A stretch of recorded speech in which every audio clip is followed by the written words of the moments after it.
예, 안녕하세요. 예, 오늘 3기 마지막과 13과 안교 교과 공부하도록 하겠습니다. 예, 로마로 가는 여정입니다. 예, 그 기억절은 사도행전 27장 24절입니다. 사도행전 27장 24절을 제가 봉독해 드리도록 하겠습니다. 바울아 두려워 말라. 네가 가이사 앞에 서야 하겠고 또 하나님께서 너와 함께 행선하는 자를 다 내게 주셨다 하였으니. 바울이 주님께 자기와 함께한 276명을 살려달라고 그들이 준비 없이 죽어가는 것에 대해서 아주 깊은 동정심을 가졌습니다. 그래서 하나님께서 응답해 주시는 장면이죠. 백부장에게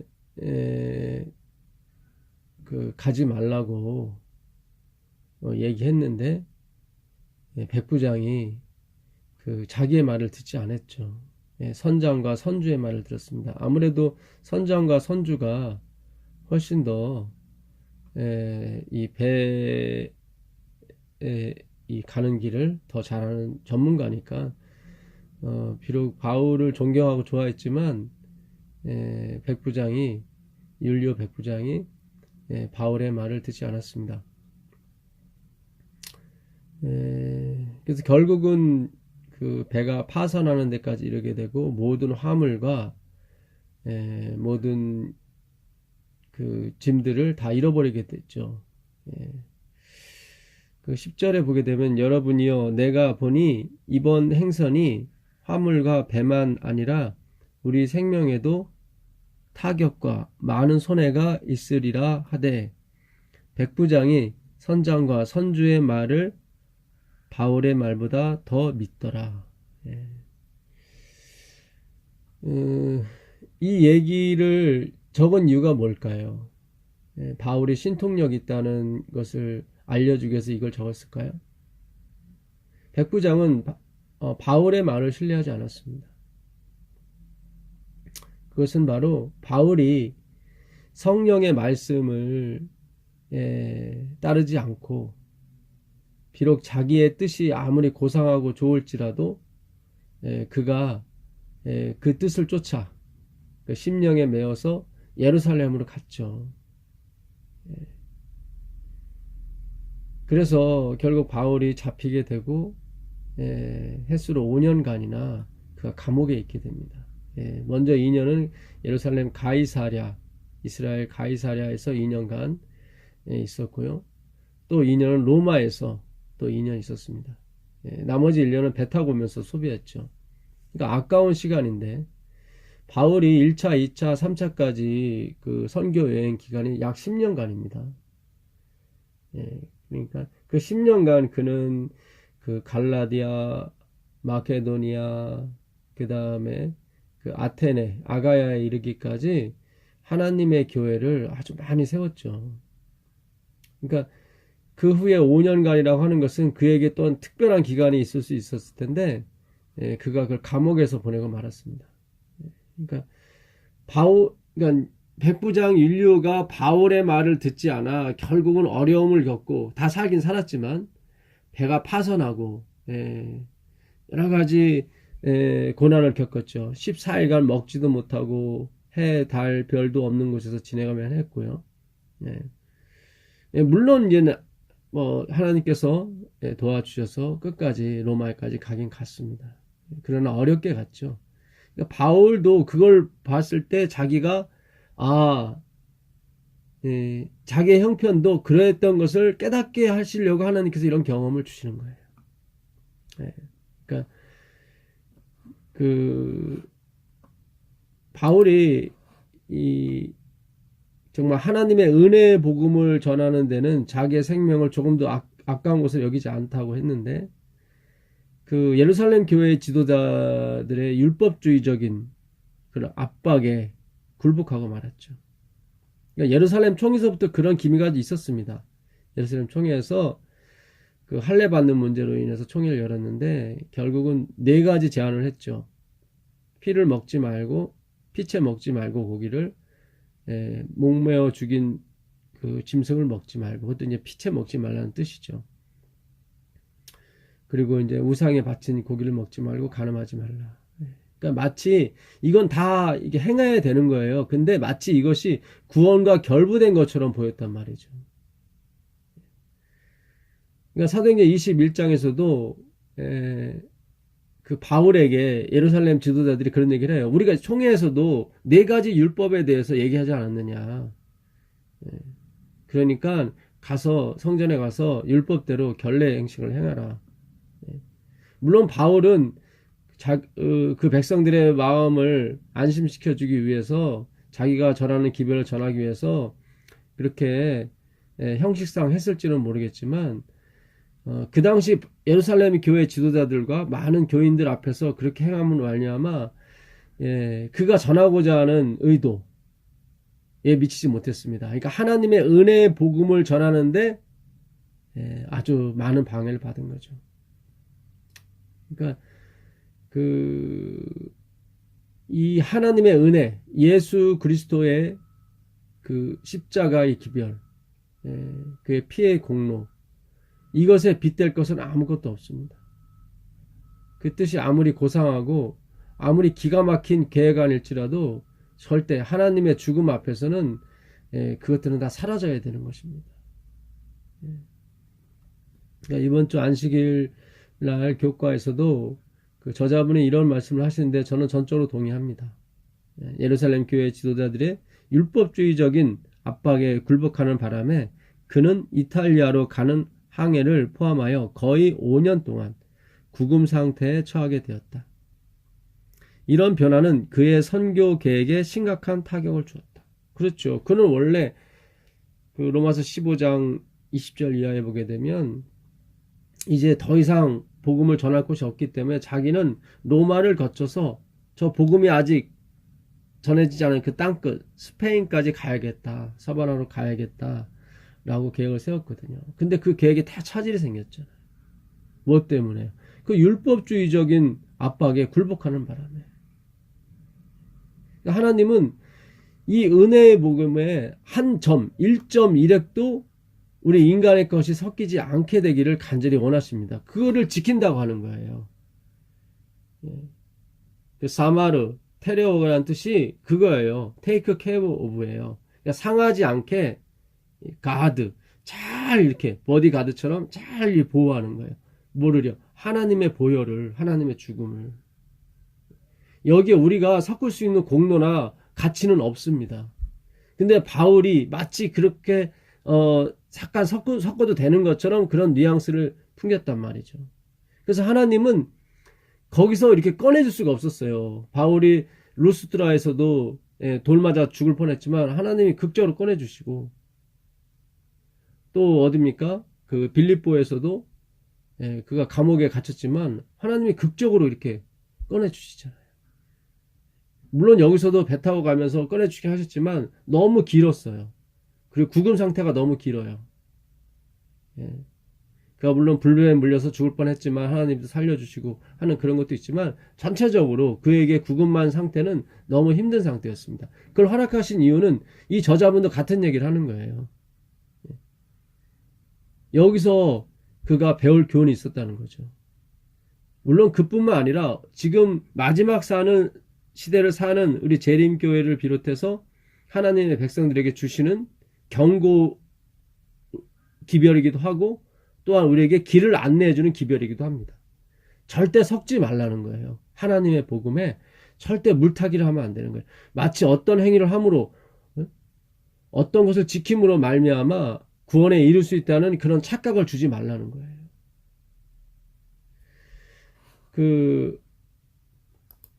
바울이 그런 얘기를 합니다. 사도행전 25장 8절에도 바울이 변명하여 가로되, 이 총독 앞에서 하는 얘기입니다. 유대인들의 율법이나 성전이나 가이사에게 내가 도무지 죄를 범하지 아니하였노라. 그러니까 유대인의 율법이나 성전, 그들은 율법과 성전, 선행 이 세 가지가 그들의 그 신앙의 신조의 기둥이었거든요. 근데 바울은 그들이 신앙의 신조라고 하는 율법과 성전, 선행, 이걸 다 무시했다는 거죠. 그러니까 바울은 무시한 게 아니에요. 다 지켰어요. 그 28장 17절에도 보면 바울이 로마 감옥에 있을 때도 사람들이 방문을 왔거든요. 그때 얘기를 하는 거예요. 사흘 후에 바울이 유대인 중 높은 사람들을 청하여 모인 후에 이르되 여러분 형제들아, 내가 이스라엘 백성이나 우리 조상의 규모는 이제 법규나 규례를 말하는 거죠. 규모를 배척한 일이 없는데 예루살렘에서 로마인의 손에 죄수로 내어준 바 되었으니 그러니까 여기서도 그가 고백하기를 나는 우리 조상의 규례와 법들을 배척한 적이 없다. 그러니까 바울은 철저하게 그가 그 율법과 그 성전, 선행에 대해서 너무 잘 아는 사람입니다. 그러니까 그가 배척한 것이 아니라 그런 거와 구원은 상관이 없다고 얘기를 했기 때문에 그들의 마음에 거슬림이 된 거예요. 그러니까 바울은 이 모든 걸 다 지킨 사람이에요. 그러니까 오늘날 우리에게 주는 메시지도 마찬가지입니다. 피채 먹지 말라, 뭐 안식일을 기억하여 거룩히 지키라, 뭐 우상에 바친 재물을 먹지 말라, 간음하지 말라. 이건 다 지켜야 되는 거예요. 지켜져야 되는 거예요. 근데 이것을 지킨다고 해서 구원 얻는 건 아니에요. 그러니까 지키지 말라도 아니고 지켜야 구원 얻는다. 그것도 아니에요. 하나님이 우리 마음속에 계시는 한 이것은 다 지켜지게 되어 있습니다. 그러나 그것은 구원과 상관이 없어요. 우리가 구원받는 것은 하나님의 죽음으로, 하나님의 피로 말미암아 구원을 얻게 되는 것입니다. 그 피의 역사로 말미암아 우리 전에 지은 죄가 다 간과되고 없어지고 앞으로 지을 죄도 물론 마찬가지와 동시에 앞으로 우리가 죄를 짓지 않게 됩니다. 왜냐하면 그 피가 그 고장난 부분을 다 고쳐주기 때문입니다. 고치는 동안에 수도가 새서 고치는 동안에 물이 약간 셀 수도 있겠죠. 실수하고 죄를 범할 수도 있겠죠. 그러나 언젠가는 그 수도가 깨진 새 부분이 고쳐져서 완전히 봉합되는 것처럼 우리가 더 이상 죄를 짓지 않는 상태가 되는 것입니다. 그건 다 결과물이지 그것이 원인이 되진 않습니다. 그런 면에서 바울은 그것이 구원과 상관이 없다고 얘기한 거지 그거를 지키지 않아도 된다 그런 얘기가 아니었습니다. 근데 이스라엘 백성은 그것이 구원과 상관이 있었거든요. 그러니까 그들이 이것이 구원과 상관이 없다면 그들은 그동안 믿고 있었던 새 기둥, 율법과 성전과 선행 이걸 다 무시하라는 얘기밖에 안 되거든요. 그러니까 오해한 거예요. 그러니까 예수님이 그러시잖아요. 너희가 성경도 하나님도 오해하였도다. 마태복음 22장이죠. 22장 29절에. 그러니까 하나님의 능력도 성경도 다 오해해서 벌어진 일이에요. 예수님은 살아계신 하나님이십니다. 그분이 우리 안에 들어와서 살아계시는 한 우리의 의지보다 더 강한 의지로 이 모든 계명과 하나님의 말씀을 이루어 가십니다. 그래서 모노게네스 하나만 가지고 오신 분이에요. 그분은 믿음 하나만 가지고 오신 분이에요. 그분이 이 하나님의 이 일을 우리에게 말씀하셨죠. 예수님께서 사도행전 1장에 보시면 이 누가가 쓴 책이거든요. 사도행전은요. 데오빌로 각하에게 보내는 편지입니다. 이 데오빌로는 데오스 하나님, 필레오 친구죠. 그러니까 하나님의 친구들에게 보내는 편지였던 거예요. 데오빌로가 하나님의 친구거든요. 데오빌로여, 내가 먼저 쓴 글에는 무릇 예수께서 행하시며 가르치시기를 시작하신부터 그가 택하신 사도들에게 성령으로 명하시고 승천하신 날까지 이를 기록하였느니라. 그가 고난받으신 후에 또한 그들에게 확실한 많은 증거로 친히 살아계심을 나타내서 40일 동안 그들에게 보이시며 하나님 나라의 일을 말씀하시니라. 이 하나님의 나라의 일을 40일 동안 말씀하셨는데 이 하나님 나라의 일은 무엇입니까? 요한복음 29장에 이 하나님의 나라, 하나님의 나라의 일은 그의 보내신 자를 믿는 것이라고 나와 있거든요. 그러니까 믿음이에요, 믿음. 예수님은 행함이 아니라 믿음에 대해서 40일 동안 가르쳐 주신 거예요.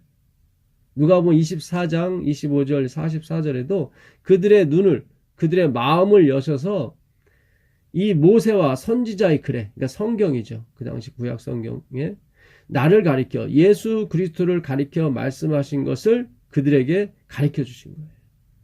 그럴 때 그들의 마음이 뜨거워짐을 느꼈거든요. 우리가 예수님에 대해서 공부하게 되면 뜨거워집니다. 이 성경은 하나님이 친히 쓰신 책입니다. 이것이 유일무이해요. 하나님이 친히 쓰신 책은 성경이 유일무이한 거예요. 그러니까 이 말씀을 연구하게 되면, 그리고 제대로 예수 그리스도로 우리가 그 말씀이 모두 가르치고 있다는 것을 우리가 깨닫게 되면 우리의 마음은 뜨거워지게 되어 있습니다. 누가복음 1장 1절에, 원래 누가복음과 사도행전은 붙어있던 책입니다. 나중에 나눴죠. 우리 중에 이루어진 사실에 대하여 처음부터 말씀의 목격자 되고 일꾼된 자들의 전하여 준 그대로 내력을 저술하려고 붓을 든 사람이 많은지라. 그 모든 일을 근원부터 자세히 미루어 살핀 나도. 그러니까 누가는 이 모든 일의 근원이에요. 근원부터 자세히 미루어 살폈어요. 그것이 뭐예요? 아까 사도행전 1장 2, 3절에 나오는 예수 그리스도에 관한 일이었던 것입니다. 그리스도 예수에 관한 일이었습니다.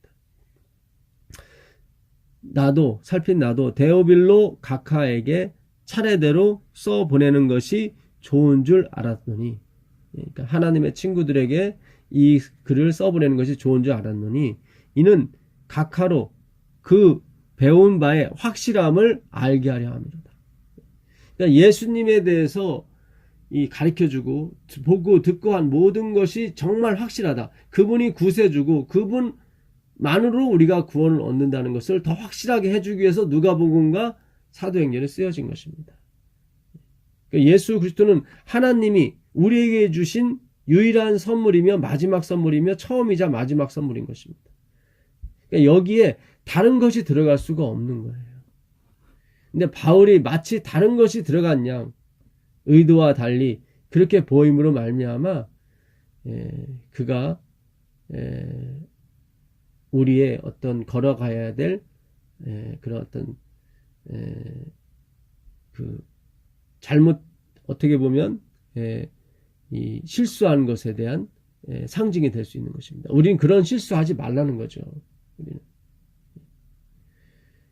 그래서 바울이 끝까지 견디고 정말 하나님을 의지하는 모습은 우리가 정말 배워야 되고, 정말 우리가 그보다 더 나은 믿음을 가져야 되는 것이 당연하지만, 그가 이렇게 하나님의 은혜의 복음에 약간의 티를 남기는 것은 우리가 절대로 하면 안 되는 것입니다. 그래서 우리는 점도 없이 흠도 없이 서야 되는데, 그 점은 전에 말씀드린 대로 타고난 점이에요. 타고난 점은 우리가 태어날 때부터 나온 점이에요. 그 점에서 흠이 나온 거거든. 그러니까 점도 없이 흠도 없이 서야 된다고 하는 것은 우리가 할 수 있는 것이 아닙니다. 하나님이 본질적으로 우리를 고쳐주셔야 되는 거예요. 구스인이 그 피부를, 표범이 그 반점을 없이 할 수 있느냐? 없이 할 수 있을진데 악에 익숙한 너희도 선을 행할 수 있느냐. 만약에 그들이 그 피부와 그 반점을 없이 할 수 있다면 우리는 선한 일을 행할 수 있다는 거예요. 우리는 없잖아요. 어떻게 구스인이 검은 사람의 피부를 희게 할 수 있고 표범의 반점을 우리가 뺄 수 있습니까? 없습니다. 지금 유전자 조작을 해서 그걸 할 수 있다고 얘기를 하는데, 이거 정말 하나님의 영역을 지금 침범하는 일입니다. 끝이 온 거예요, 사실은. 계속 그 안식일 날 그 교과 저자분이 쓴 내용을 좀 더 보도록 하겠습니다. 그러한 차질에도 불구하고 예수님은 바울이 로마에서도 그분에 대해 증언하게 되리라고 친히 약속하셨다. 사도행전 23장 11절에 그러셨죠. 너가 예루살렘에서 내 일을 증거한 것처럼 로마에서도 내 일을 증거하게 될 것이다. 그러니까 이렇게 차질을 일으키는데 정말 복음사에게 큰 차질을 일으켰음에도 불구하고 하나님은 당신의 의지와 뜻을 끝까지 펼치십니다. 당신의 의지와 뜻은 은혜와 사랑이죠. 은혜와 진리죠. 우리가 그분의 기대에 못 미칠 때에도, 그러니까 이 저자분도 바울이 하나님의 기대에 미치지 못했다는 거죠. 그가 이제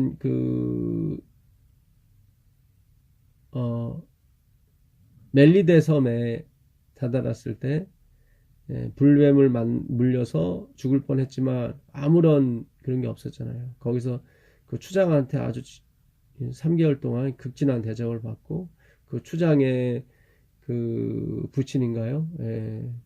그 어머니도 고쳐주고 그 동네 사람 다 고쳐줬거든요. 근데 거기서도 예수님을 믿었다는 말은 없어요, 사실은.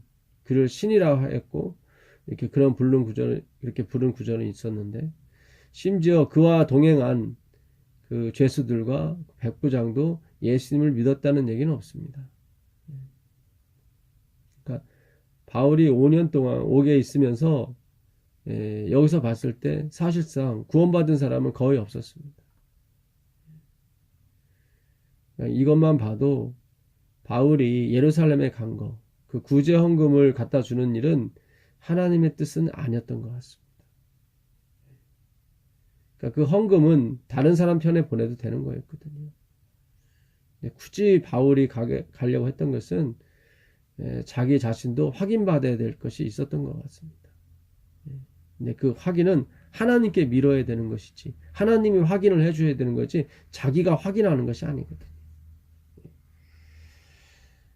그러니까 바울이 더 살아서 예루살렘에, 저번 주 교과에도 그런 말씀이 있지만, 예루살렘 교회가 이 바울이 갖고 있던 그 신앙, 오직 그리스도, 오직 성경에 대한 그 신앙을 더 물려받았으면 아마 오늘날 재림이 더 가까워할 수도 있었을 것입니다. 근데 그러지 못했죠. 그 바람에 아직까지 복음이 완성치 못하고, 그러니까 완성치 못했다는 얘기는 우리가 아직까지 100% 복음의 진수를 깨닫지 못했다는 거죠. 다행히도 그것이 우리에게까지 오는 그런 계기가 된 줄로 믿습니다. 그러니까 바울이 이렇게 실수하게 된 것이 하나님의 뜻일 수도 있는 것입니다. 마치 1888년 미네아폴리스에서 믿음으로 만명의 존스와 와그너 목사가 외쳤을 때 그 당시 목회자들과 교인들이 받아들이지 못해서 결국 예수님이 오시지 못했잖아요.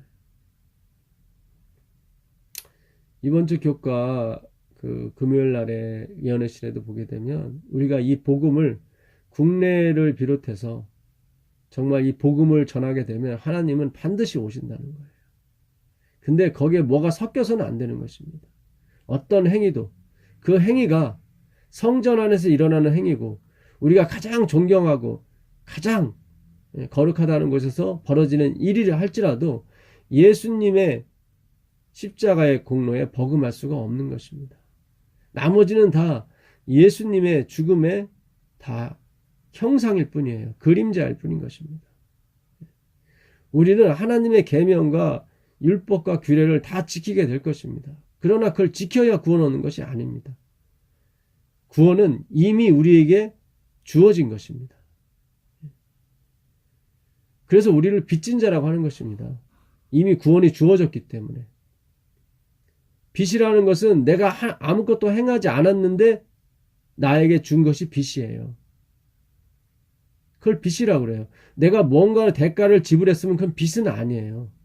근데 연애신에서는 우리가 빚진 자라고, 성경도 우리가 빚진 자라고 그러거든요. 그러니까 하나님께 먼저 구원을 받은 거예요. 그 구원은 변경되지 않는 구원이에요. 우리가 이 사실을 깨닫게 된다면 아마 마지막이 금방 오게 될 것입니다. 아직도 우리가 이것이 머리로서는 이해가 되지만 가슴으로서는 내려오지 않았기 때문에 아직 우리가 이렇게 되는 것 같습니다. 그 일은 이 40cm가 내려오는데 어떤 시간과 정렬이 필요한 것이 아니라 성령이 필요한 것입니다. 성령님만이 우리 머릿속에 있는 이 구원의 확신을 가슴으로 우리의 피와 살로 만들 수 있는 것입니다. 근데 성령 하기오스 푸뉴마는 거룩한 말씀이에요. 그러니까 하나님의 말씀을 연구하지 않고서는 우리가 구원의 확신을 가져올 수가 없는 것입니다. 그러니까 성령 충만하다는 것은 말씀이 충만하다는 뜻입니다. 그러니까 우리가 말씀 없이 행함으로 이거를 얻으려고 했거든요. 그렇게 되는 것이 아닙니다. 기록되었을 대로 승리하는 것입니다. 두가 아니라 기록되었을 때 하나님의 말씀이 우리를 이루시고 모든 것을 완전케 하시는 것입니다.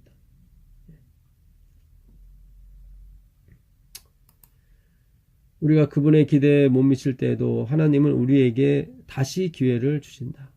그렇다고 그분이 항상 잘못된 행동으로 인한 결과까지 모면하게 해주시는 것은 아니다. 그러니까 바울이 이게 그 얘기예요. 바울이 실수한 부분이 있죠.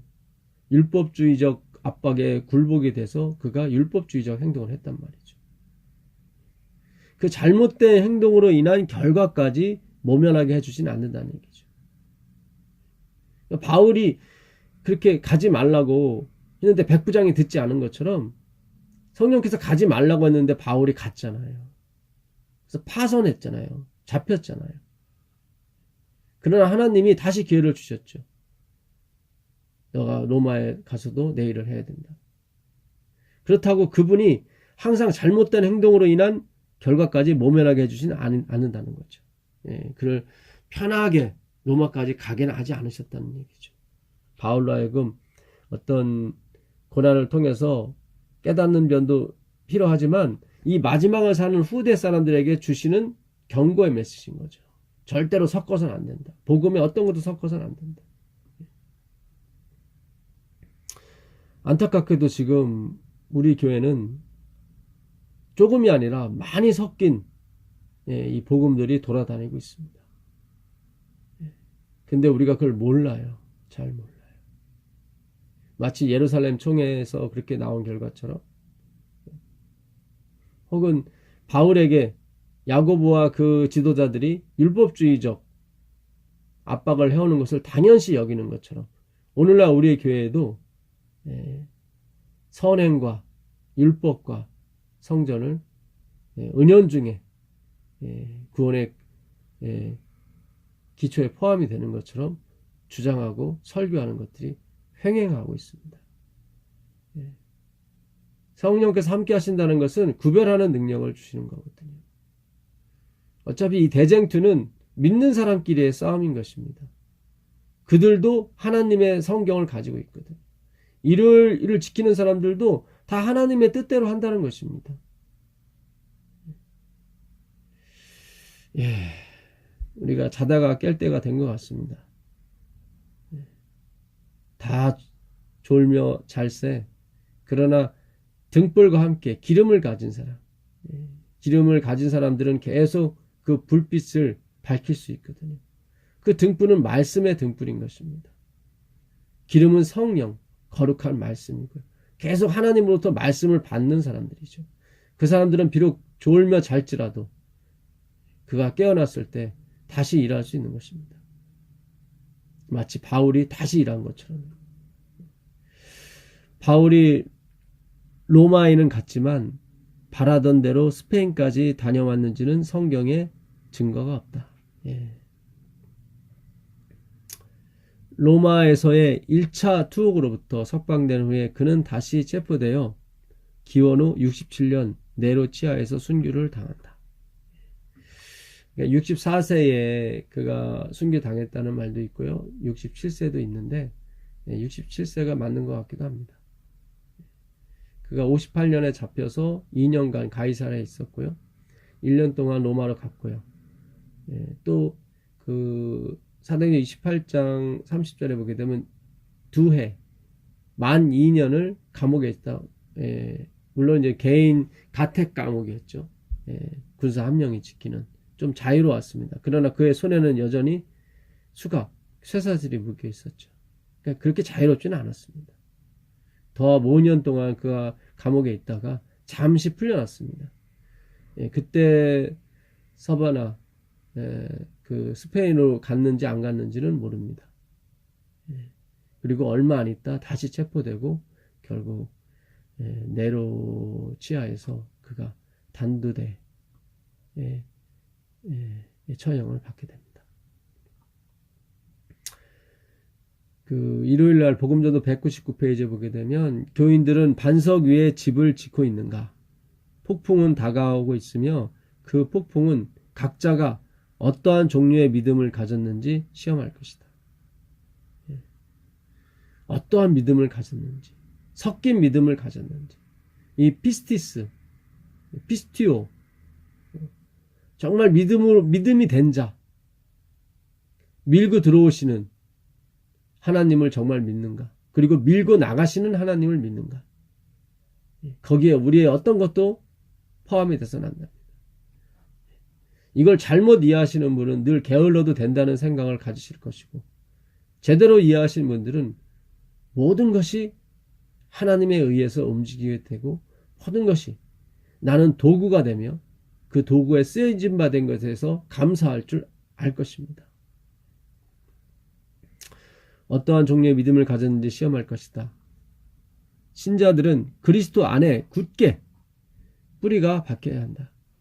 그렇지 않으면 그들은 일종의 오류에 휩쓸려 길을 잃게 될 것이다.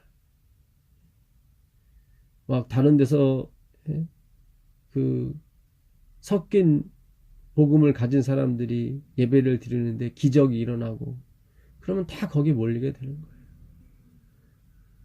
마땅히 율법과 증거의 말씀이 이 말씀에 맞지 아니하면 아침빛을 보지 못하는 것입니다. 진리에 맞아야 되는, 예수 그리스도, 오직 예수 그리스도에 맞아야 되는 것입니다. 근데 그 예수 그리스도는 율법이나 선지자를 폐하러 오신 분이 아닌 것입니다. 천지가 없어질 때까지 그 율법의 1.1획도 다 이루게 될 것입니다. 그것이 순복음인 것입니다. 우리가 율법과 선지자를 지켜야 구원 얻는 것이 아닙니다. 예수 그리스도의 보혈을 지켜야 되는 것입니다. 근데 그 보혈이 무엇을 이루냐면 율법과 선지자를 이루게 되는 것입니다. 그대들의 신앙은 하나님의 말씀에 의해서 실체화되어야 한다. 진리의 산 증인을 굳게 붙잡으라.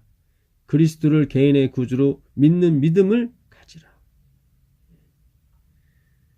이제 앞으로 기근, 전쟁, 지진 이런 것들이 계속 몰려올 것입니다. 다 사람들은 두려움에 휩싸여서 기절할 정도가 될 것입니다. 그러나 이 하나님의 말씀이 이 가슴속 깊이 자리 잡고 있는 신도들은 결코 흔들리지 않게 될 것입니다. 증언복음 2권 75페이지에는 이런 말씀이 있습니다. 사람들의 운명을 손에 쥐고 계신 분은 하나님이시다. 폭풍과 파선은 바다 위를 여행하는 자들을 기다리고 있다. 사고와 재난이 육지로 여행하는 모든 자들을 위협한다. 태풍과 지진, 얼마 전에 태풍이 일본을 휩쓸었죠. 그리고 그 뒤로 지진이 일어났습니다. 한 마을이 통째로 없어졌죠. 이런 태풍과 지진과 그 다음에 전쟁, 지금 이 한반도에도 평화가 오는 것 같지만 이 한반도 주위에는 누가 있습니까? 중국과 러시아, 세계 2차 대전을 주름잡던 그런 나라들이 일본을 비롯해서 중동이 아니라 여기가 또 화약고가 될 수 있거든요. 태풍과 지진과 그 다음에 전쟁, 그리고 기근이, 올 여름에도 얼마나 더웠습니까? 비 한 방울 내리지 않는 그런 한국이 되었었습니다.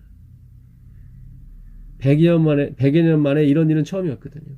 근데 앞으로 이런 것이 신속히 뒤따라 일어날 것입니다. 그러나 사람들의 마음은 굳어진다. 그러니까 이렇게 일어나는데도 전혀 그 하나님께, 오직 예수님께 매달리고자 하는 마음이 없는 거예요. 그들은 경고하는 하나님의 음성을 깨닫지 못한다. 깨닫지 못하는 거예요. 그냥 경고하는 하나님의 음성이 뭡니까? 이 우리에 들지 않은 양도 내게 있으니 그들이 이 목자의 음성, 예수 그리스도의 음성을 듣고 다 한 우리에 있을 것이다. 이 하나님의 음성은 바로 예수님의 음성이고 예수님의 음성은 예수님의 말씀, 그리스도의 말씀, 복음인 것입니다. 그들은 여전히 복음을 깨닫지 못하고 엉뚱한 대로 뭘 많이 바쳐야 되고 뭘 교회를 많이 다녀야 되고 성전을 많이 져야 되고 막 이런 식으로 간다 이 말이죠. 그걸 마음이 굳어진다고 그러고 하나님의 음성을 깨닫지 못한다고 하는 것입니다. 미국에 9.11 테러가 왔을 때도 성조기하고 성경책이 가장 많이 팔렸다고 그래요. 왜 하나님이 히브리어에 모음을 붙이지 않았을까요? 이 모음은 AD 13세기, 14세기경 마소라 학파가 그 히브리어가 없어질 걸 두려워해서 그들이 모음을 만든 것입니다. 그 전까지는 모음이 없었어요. 그래서 항상 율법과 선지자예요. 하나님의 성경을 주는 동시에 그것을 해석할 수 있는 사람도 같이 주셨다는 얘기죠. 그래서 두 개가 예수님을 증거하게 되는 것입니다. 율법만 가지고는 안 돼요. 그걸 깨닫지 못하면 아무 소용이 없는 거예요. 그러니까 하나님이 히브리어에 모음을 붙이지 않은 이유는 읽지 말라는 거예요. 읽지 말고 깨달으라는 거예요. 그러니까 항상 율법만 줘서는 안 되고 율법을 해석할 수 있는, 성경을 해석할 수 있는 선지자까지 같이 가야 되는 것입니다. 그래야 자칼이라는 단어가 창세기 1장에서는 남성으로 쓰이고 출애굽기 20장에서는 기억하라. 안식일을 너는 거룩하게 하기 위하여 안식일을 기억하라. 예. 이 기억하라는 동사로 쓰였다는 것을 선지자가 알려주는 것입니다. 예. 선지자라고 해서 뭐 신통력 있다 그런 얘기가 아니라 예. 하나님의 말씀을 먼저 받은 사람이라는 뜻입니다. 먼저 안 사람. 택배 기사죠. 먼저 받은 사람. 하나님은 모든 이스라엘 백성들이 선지자 되기를 원하신다고 말씀하셨거든요. 그러니까 히브리어의 모음을 하나님께서 그 착하신 하나님께서 붙이지 않으신 이유는 읽지 말고 그 의미를 깨달으라는 거예요. 더군다나 히브리어 글자는 다 그림 글자, 상형 문자입니다. 그러니까 파자하기도 되게 좋아요. 분석하기도. 다 그 글자에 담긴 뜻이 있거든요. 그 모든 것이 다 그 문자의 표피적인 그런 것이 아니라 그 안에 담긴 본질적인 본질을 아는 거죠. 야다가 본질을 아다. 기노스코가 그거예요. 본질을 아는 거예요. 본질을. 아나 기노스코 읽는 자, 아쿠오 듣는 자 순종입니다. 아쿠오예요. 그게 순종이에요. 읽는 자는 아나 기노스코예요. 아나는 그 공간적인 개념입니다. 공간 위에 있는 개념. 그러니까 하늘에 관한 거죠. 그러니까 하늘의 본질을, 기노스코는 본질을 아는 거거든요.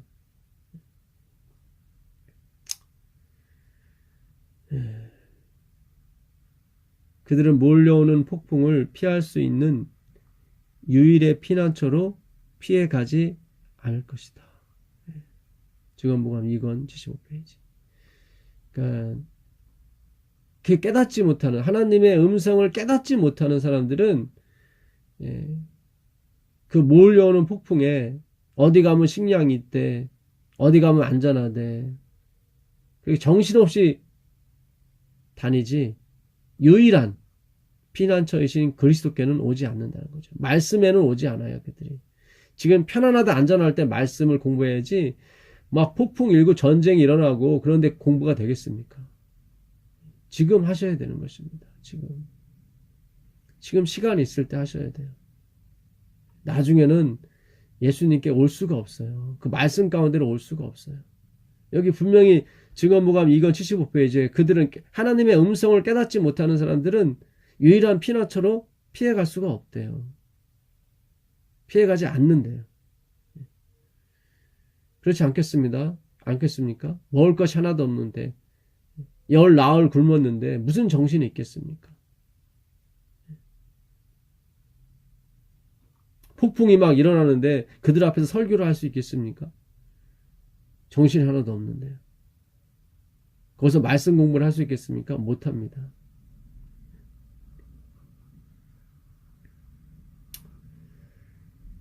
바울의 마음은 죄에 빠져 준비 없이 죽어가는 그의 주위에 있는 죄악이 많은 가련한 영혼들에 대한 동정으로 충만하였다. 사도행전 442페이지입니다. 준비 없이 죽어가는, 오늘날도 마찬가지입니다.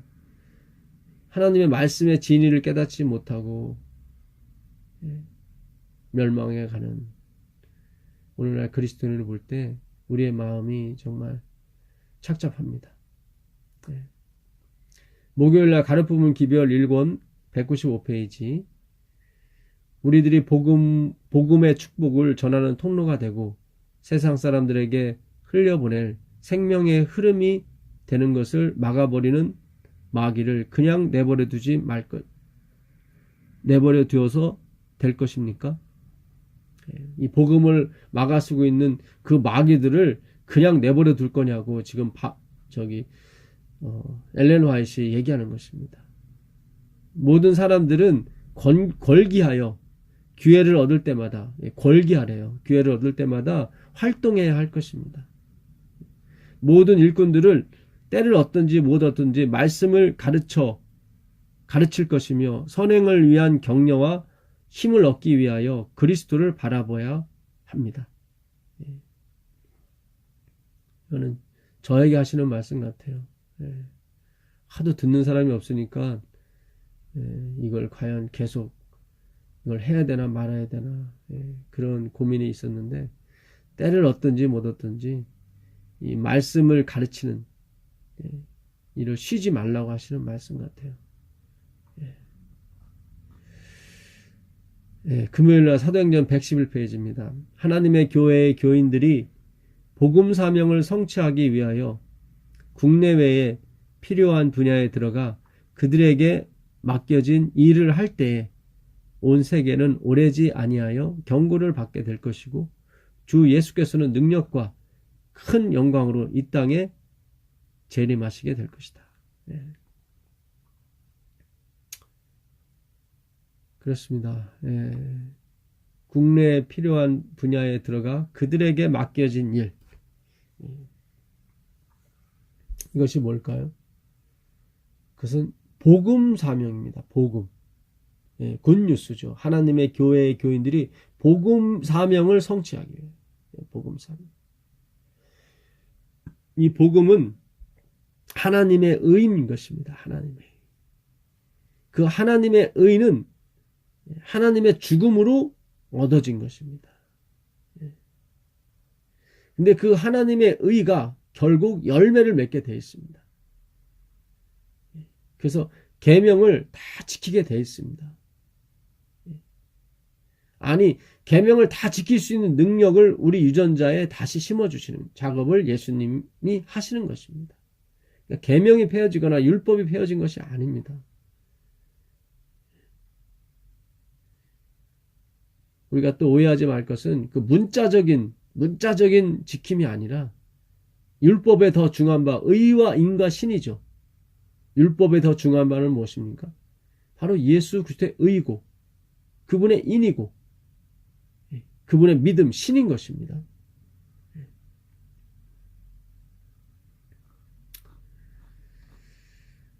교회증언 4권 53페이지 보겠습니다.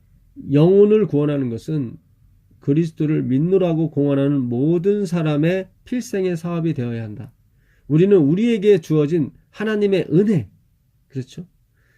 화이트인 글은 정말로 잘 연구해야 됩니다. 행함이 아니에요. 행위가 아니라 다 은혜라니까요. 우리에게 주어진 하나님의 은혜와 우리에게 비친 빛, 라이트죠. 빛과 발견된 진리의 아름다움. 그렇죠. 이 발견된 진리, 예수 그리스도죠. 그리스도 예수. 그리스도 대신 예수의 그 아름다움과 능력을 인하여 세상에 대하여 빚진 자이다. 여기 나오는 거예요. 세상에 대해 빚진 자. 그러니까 우리는 세상도 마찬가지고 우리도 마찬가지고 아무것도 없어요. nothing이에요. nothing. 그냥 흙에 불과했고 타락한 존재에 불과해요. 율법을 통해서 우리는 예수님이 아니고서는 우리는 구원받을 수 없는 존재군요. 확인시켜 주신 거예요. 율법을 지키라는 것이 아니라 그 율법을 통해서 모든 사람을 다 죄악에 가둬놓으신 거예요. 예수님이 아니고서는 그 하나님의 은혜, 하나님의 죽음이 아니고서는 우리는 헤어날 방법이 없군요. 근데 그 빛을 우리에게 먼저 주셨다고요. 그 구원이에요. 근데 이 구원이 변하질 않아요. 취소되지 않는 구원이에요. 하나님이 주었다 뺏었다 하시는 분이 아니에요. 그런 거 아닙니다. 바울에게 2번씩이나 말씀하시잖아요. 너 로마에 가게 될 것이라고 계속. 바울은 계속 성령을 거역해서 예루살렘을 갔단 말이죠. 그러나 하나님은 계속 바울을 지키시고 보호하셨단 말이죠. 내가 사망의 음침한 골짜기로 다닐지라도 해를 두려워하지 아니할 것은 주께서 나와 함께 하십니다. 다윗이 다른 부인의 남편을 죽이고 그 부인을 뺏었단 말이죠. 그런데도 하나님의 영이 진리의 성령께서 떠나지 않으셨어요. 그걸 빚이라고 그래요. 빚진 자인 거예요. 내가 이게 받은 것이 내가 잘나고 똑똑해서 준 게 아니다. 나는 나면서부터 죄악 중에 잉태하였고 죄악이 나한테 항상 내 앞에 늘 가득한 거예요. 그거를 전에는 몰랐어요. 근데 바울이 깨닫게 된 거죠. 우리가 성령의 은혜를 받게 되고 하나님과 점점 동행하게 되게 되면 내 자신이 얼마나 추악한 존재인지를 알게 되는 것입니다. 그것은 우울증이 아니고 그것은 사망이 아니고 그건 실패가 아니에요. 반드시 첫 번째 주어진 율법은 깨져야 되는 것입니다. 그건 우리 힘으로 지키려고 했기 때문에. 결국 우리 힘으로 하나님을 만든 게 금송아지거든요. 그 율법은 깨져야 되는 거예요. 내가 너에게 새 계명을 주신다고 그랬어요. 새 계명. 그 새 계명은 옛 계명과 내용은 똑같아요. 근데 그 계명은 깨지지 않아요. 출애굽기 34장 1절에 다시 그 돌판에 써주신 계명을 주시거든요. 그 부활하신 그리스도입니다. 첫 번째 깨진 그 계명은 십자가에서 달려 돌아가신 예수 그리스도. 그분이 율법주의를 가슴에 안고 돌아가신 거예요. 돌아가신 거예요. 그래서 하나님의 백성은 반드시 율법주의에서 한번 죽게 되어 있습니다. 내 힘으로 지키려고 했다가, 내 힘으로 하나님을 섬기려고 했다가, 내 힘으로 하나님을 기쁘시려고 했다가 다 자기가 죄인 중에 괴수라는 걸 깨닫게 되는 것입니다. 그리고 다시 부활하게 돼 있어요. 다시. 첫 번째 오순절에서 3,000명이 죽었지만 다시 부활하신 그리스도에 의해서 내린 성령, 하기오스 푸뉴마, 깨끗한 말씀, 그 진리의 말씀으로 3,000명이 다시 사는 것입니다. 그래서 새 계명을 너에게 준다고 요한일서 2장 6절 7절에 얘기하는 것은 너희들이 들은 바 옛 계명인데 주체가 틀린 거예요. 내가 아니라 예수 그리스도로 바뀌는 거죠. 주체가. 주님이 이루시는 계명이에요. 주님이 이루시는 계명이라 1.1획도 변하지 않고 그대로 이루시는 것입니다. 그것을 우리에게 넘겨주시는 거예요. 지킬 수 있는 능력과 함께 넘겨주시는 거예요. 아주 가볍습니다. 그분의 계명은 무거운 것이 아닙니다. 왜요? 그분이 다 지는 계명이기 때문에 그렇습니다. 우리가 이것을 이 한 시간 동안에 깨달을 수는 없습니다. 성령이 오셔야 깨닫게 되고요. 우리 인생의 경험을 통해서 하나님이 이루어가시는 역사인 것입니다. 우리는 그것을 보고 감탄하고 또 감탄하고 간증하는 것입니다. 그게 유세베리아라고 그래요. 육체의 연습이 아닌 거예요. 경건의 연습. 유세베리아는 감탄, 리스펙트예요. 리스펙트. to him. 그에 관한 존경이에요.